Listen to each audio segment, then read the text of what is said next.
Hi guys, today we're going to react to The Emptiness Machine by Linkin Park, live at Wembley 2025. We've reacted to The Emptiness Machine before from their 2024 tour back when they first introduced Emily Armstrong to the band. That was a wonderful reaction. This current request is a Buy Me a Coffee request from MelissaG. Thank you, Melissa, for this request and for taking us back to Linkin Park. Much appreciated. Thank you, Melissa. Yeah, another Linkin Park. Thank you so much for the support.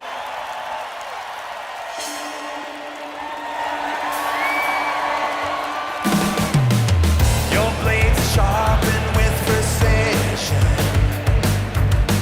flashing your favorite point of view.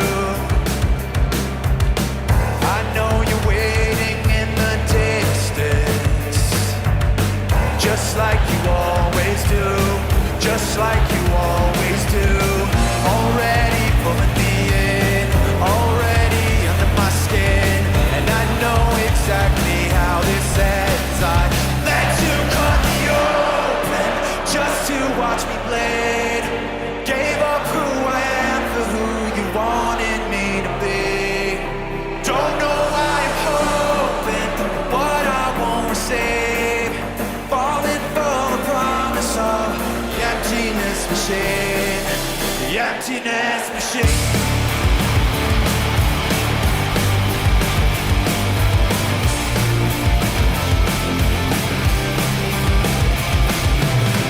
Going around like a revolver. It's been decided how we lose. 'Cause there's a fire under the altar. I keep on lying to.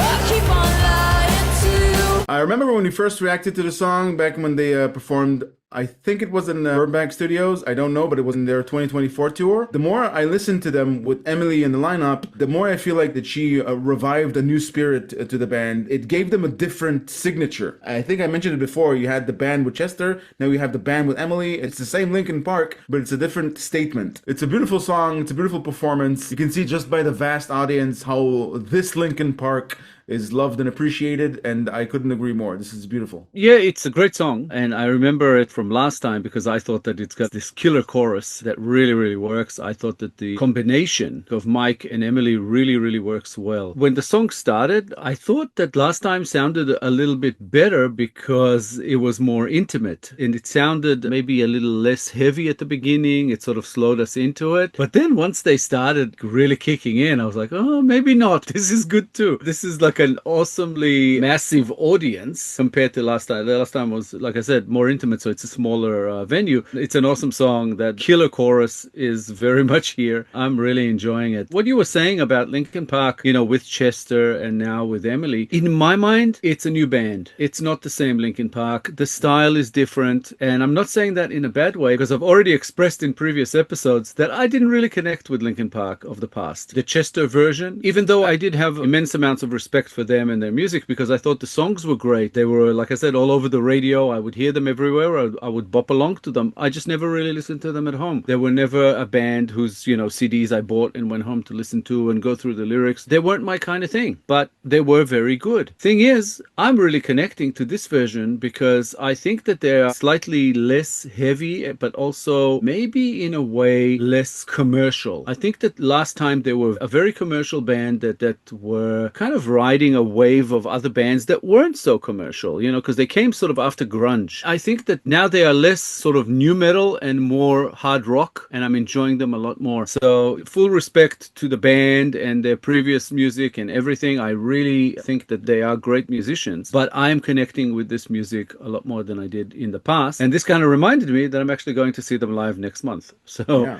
that's pretty cool. Yeah. Yeah. I remember when I first saw Chester perform, it felt like he was leaving pieces of himself on stage. Like he wasn't expecting to walk out of a performance alive because he was taking his voice to its limits and was giving it his all. Not to say that Emily Armstrong isn't doing it, just that's the impression that I got when I first became aware at my early 20s of Linkin Park. And the way it feels now, you said it best. You said it's like a different Linkin Park. It's like a different signature. I don't think it's even right to compare because it is different. And I'm enjoying this Linkin Park as much as I enjoyed Linkin Park with Chester in the lineup. Rest in peace. It's a beautiful performance, yeah. Chester was extremely intense and he had a great voice. It was more their musical styling that didn't quite work for me all the way. It worked for me on a surface level, but not all the way. And now, like, I don't know, I'm really digging this. This is a really cool band. I keep on lying to already pulling me in, already under my skin, and I know exactly how this ends. I let you cut me open just to watch me play. Gave up who I am for who you wanted me to be. Don't know why I'm hoping for what I won't say. Falling for the promise of the emptiness machine.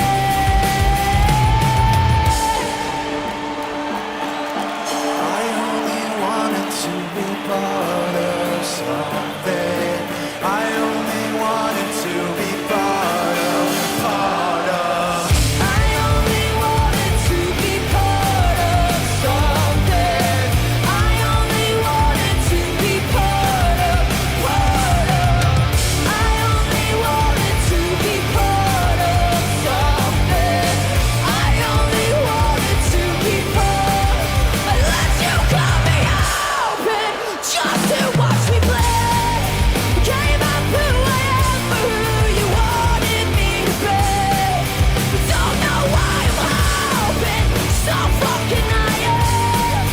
Falling for the promise of the emptiness machine. The emptiness machine. The emptiness machine. The emptiness machine.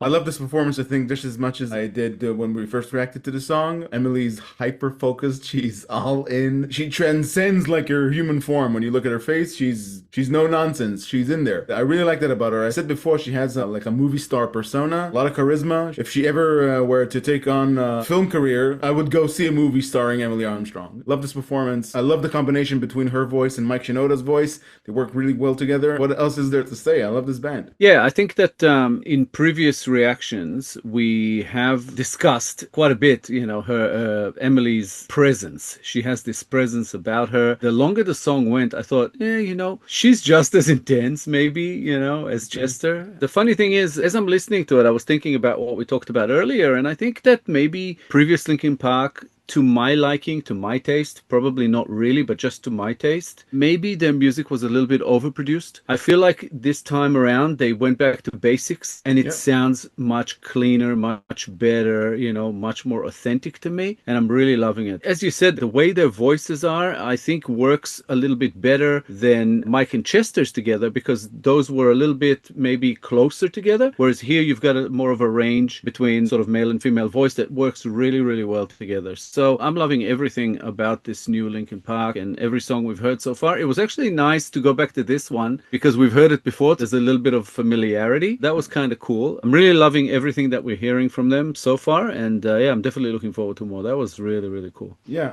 I think they're, in essence, they behave like wine. It's like they never stop fermentating. The older they get, not just in age, I mean in career length, it feels like the more they know who they are, it cements and it comes out in the changes that they make and the music that they make. And I couldn't agree more. Yeah, it feels like they're more connected now as opposed to their somewhat overly produced music that they did in the past. I think I expressed another factor that perhaps my age at the time and my age now sort of maybe allows me to listen to it a little bit more intently. And perhaps it's also the band. Their age then and their age now is a little bit different. So perhaps it's the music, perhaps it's me, I don't know. But either way, I think it's an improvement and I'm really enjoying it. So yeah, very cool. Thank you, Melissa, for this awesome request and bringing us back to this song. Fantastic. Loving Linkin Park. Keep it coming. Awesome stuff. Thank you very much for all the support. Thanks, Melissa, for taking us back to Linkin Park. And thank you, of course, for all your support. If you enjoyed this episode, guys, please be sure to like, subscribe, comment, and click the little bell icon so you get notified on all our future videos. Thank you all for sticking with us. Thank you all for your time. As always, our Linkin Park Reactions playlist should be up on the screen sometime about now. Give it a click, check them out. Awesome, awesome stuff. Thank you so much for all the support you're throwing our way. We appreciate you. We'll be back in a couple of days with a new episode, and we hope to see you all then. Thanks a lot, guys. Bye for now. Bye, guys.